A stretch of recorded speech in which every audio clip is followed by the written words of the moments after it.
അർജുൻ മട്ടന്നൂർ ചേരുന്നുണ്ട്. Arjun, good morning. Arjun, morning. Morning Roshini and Venky. Arjun, കൊച്ചിയിൽ നിന്ന് ഒരുപാട് വാർത്തകളുണ്ട്. പ്രത്യേകിച്ച് സജീവമായി തന്നെ കൊച്ചിയിൽ നിന്ന് വാർത്തകൾ വരികയാണ്. കഴിഞ്ഞ ദിവസങ്ങളിലും ഇന്നും ഒക്കെ പ്രതീക്ഷിക്കുകയാണ് വേടനുമായി ബന്ധപ്പെട്ട വാർത്ത. അതിലേക്ക് എത്താം. പുലിപ്പല്ല് കേസിൽ റാപ്പർ വേടനുമായി ഇന്ന് വനം വകുപ്പിന്റെ തെളിവെടുപ്പ്. ഹിരൺദാസ് മുരളിയെ പുലിപ്പല്ലിന്റെ ലോക്കറ്റ് കൂട്ടിച്ചേർത്ത തൃശൂരിലെ ജ്വല്ലറിയിലെത്തിക്കും. രഞ്ജിത്ത് കുമ്പിടിക്കായി അന്വേഷണം ഊർജിതമാണ്. അർജുൻ, ഈ വേടന്റെ ഈ ഒരു കേസും ഒക്കെയായി ബന്ധപ്പെട്ട് വലിയ ചർച്ചകൾ പുറത്തിങ്ങനെ നടക്കുന്നുണ്ട്, വലിയ ചർച്ചകൾ തന്നെ. ഇതിപ്പോൾ എന്താണ്, ഈ പുലിപ്പല്ലിന്റെ ലോക്കറ്റ് കൂട്ടിച്ചേർത്ത തൃശൂരിലെ ജ്വല്ലറിയിലെത്തിക്കും അല്ലേ? മാത്രമല്ല അർജുൻ, ഈ രഞ്ജിത്ത് കുമ്പിടിയെ പറ്റി ചോദിക്കുമ്പോൾ ആർക്കും അറിയില്ല എന്നാണ് പറയുന്നതും.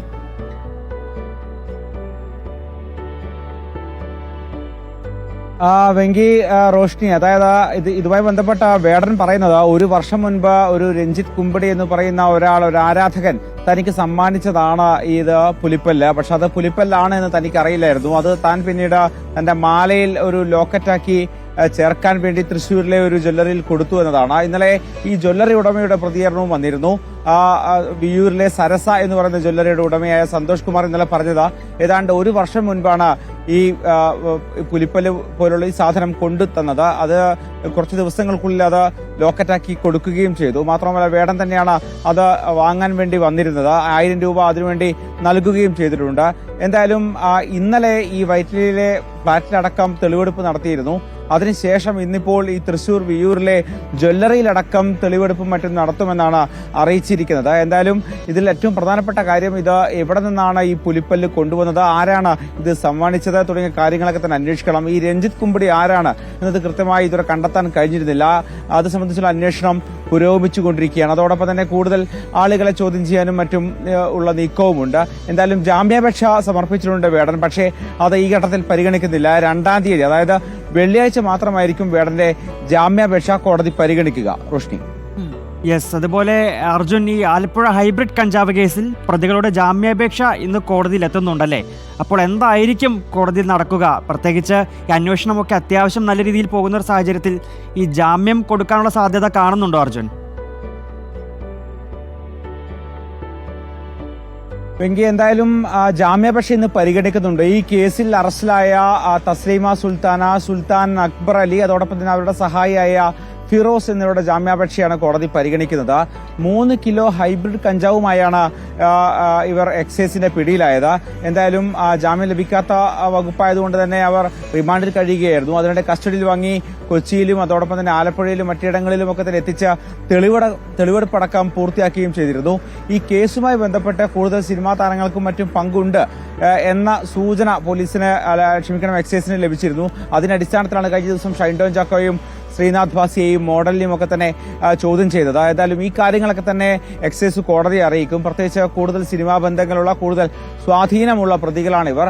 അവർക്കടക്കം ഇതിൽ ഈ ലഹരി ഇടപാടുമായി ബന്ധമുണ്ടോ എന്ന് സംശയിക്കുന്നുണ്ട്. അതുകൊണ്ട് തന്നെ ജാമ്യം നൽകരുത് എന്നായിരിക്കും കോടതിയിൽ ആവശ്യപ്പെടുക. മാത്രമല്ല, ജാമ്യം ലഭിച്ചാൽ ഇതിൽ സാക്ഷികളെ സ്വാധീനിക്കാനും അതോടൊപ്പം തന്നെ ഈ കേസിലെ തെളിവുകൾ നശിപ്പിക്കാനും സാധ്യതയുണ്ട് എന്ന കാര്യവും എക്സൈസ് കോടതിയിൽ അറിയിക്കും. എന്തായാലും ഇവരുടെ ജാമ്യാപേക്ഷ കോടതി ഇന്ന് പരിഗണിക്കുന്നുണ്ട്. വെങ്കി. ഓക്കെ അർജുൻ, മറ്റൊരു വിശേഷത്തിലേക്ക് വന്നാൽ, പൂരം ഇങ്ങെത്തി. ഏത് പൂരം എന്ന് ചോദിച്ചാൽ കേരളം ഒറ്റ ശബ്ദത്തിൽ പറയും അത് തൃശൂർ പൂരമെന്ന്. അപ്പൊ തൃശൂർ പൂരത്തിന് ഇന്ന് കൊടിയേറും അല്ലെ? തിരുവമ്പാടി, പാറമേക്കാവ് ക്ഷേത്രങ്ങളിൽ രാവിലെ 11-നും 12:30-ക്കും ഇടയിലാണ് ചടങ്ങുകൾ. അപ്പൊ അങ്ങ് തുടങ്ങുന്നു.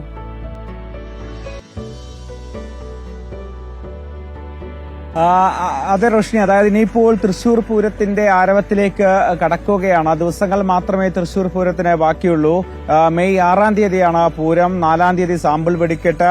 7-ാം തീയതി പകൽപൂരത്തോടുകൂടി മാത്രമായിരിക്കും ഈ പൂരത്തിന് കൊടിയിറക്കമുണ്ടാവുക. എന്തായാലും ഈ പൂരത്തിന്റെ കൊടിയേറ്റം ഇന്നാണ്. ഇന്ന് രാവിലെ 11 മണിക്കും 12:30-ക്കും ഇടയിലാണ് ഈ പാറമേക്കാവിന്റെയും തിരുവമ്പാടിയുടെയും ഒക്കെ തന്നെ കൊടിയേറ്റം ഉണ്ടാവുക. ഈ ഘടക പൂരങ്ങളായ 8 ക്ഷേത്രങ്ങളിലും ഇന്ന് കൊടിയേറ്റമുണ്ടാകും. ഈ പൂജിച്ച കൊടിക്കൂറ കൊടിമരത്തിൽ കെട്ടി ഈ ദേശക്കാർ ചേർന്ന് കൊടിയേറ്റ ചടങ്ങ് നടത്തുകയാണ് ചെയ്യുന്നത്. കൊടിയേറ്റത്തിന് ശേഷം വൈകിട്ട് പൂരപ്പുറപ്പാടം ഉണ്ടാകും. എന്തായാലും തിരുവമ്പാടിയിൽ 11 മണിയോടെയും അതിനുശേഷം 12:30-യോടെ പാറമേക്കാവിലുമായിരിക്കും കൊടിയേറ്റം ഉണ്ടാവുക. നടുവിലാൽ, നായ്ക്കനാൽ എന്നിവിടങ്ങളിൽ തിരുവമ്പാടി വിഭാഗം പൂരപതാക ഉയർത്തും. പാറമേക്കാവ് ക്ഷേത്രത്തിലെ പാലമരത്തിലായിരിക്കും പാറമേക്കാവിന്റെ പൂരപതാക ഉയർത്തുക. എന്തായാലും ഇനിയിപ്പോൾ പൂരനഗരി സജീവമാവുകയാണ്. കൂടുതൽ ആളുകൾ, പൂരപ്രേമികളൊക്കെ തന്നെ തൃശ്ശൂരിലേക്ക് എത്തിക്കൊണ്ടിരിക്കും. എന്തായാലും ഇനി പൂരത്തിനുള്ള കാത്തിരിപ്പിലാണ് റോഷ്നി. അർജുനെ, പൂരം കൂടിയിട്ടുണ്ടോ എന്നെങ്കിലും വല്ല അനുഭവങ്ങൾ അങ്ങനെ എന്തെങ്കിലും ഉണ്ടോ?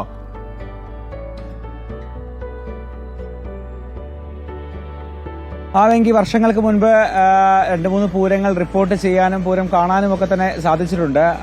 ആ ദിവസങ്ങളിലൊക്കെ തന്നെ തൃശ്ശൂരിൽ സജീവമായി തന്നെ പൂരം റിപ്പോർട്ട് ചെയ്ത അനുഭവമുണ്ട്. വെങ്കി, ഓക്കെ, അപ്പൊ ഇത്തവണത്തെ പൂരം എന്തായാലും എത്തിക്കഴിഞ്ഞിരിക്കുകയാണ്.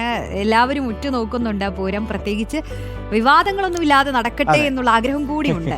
അതാണ് ഏറ്റവും പ്രധാനപ്പെട്ട ഒരു കാര്യം. പൂരത്തിന്റെ പൊലിമ നഷ്ടപ്പെടരുത് എന്ന് മാത്രമേ ഉള്ളൂ. അപ്പോൾ ശരി അർജുൻ, അപ്പോൾ വരും മണിക്കൂറുകളിൽ കൂടുതൽ വാർത്തകളുമായി വീണ്ടും കാണാം. Have A good day.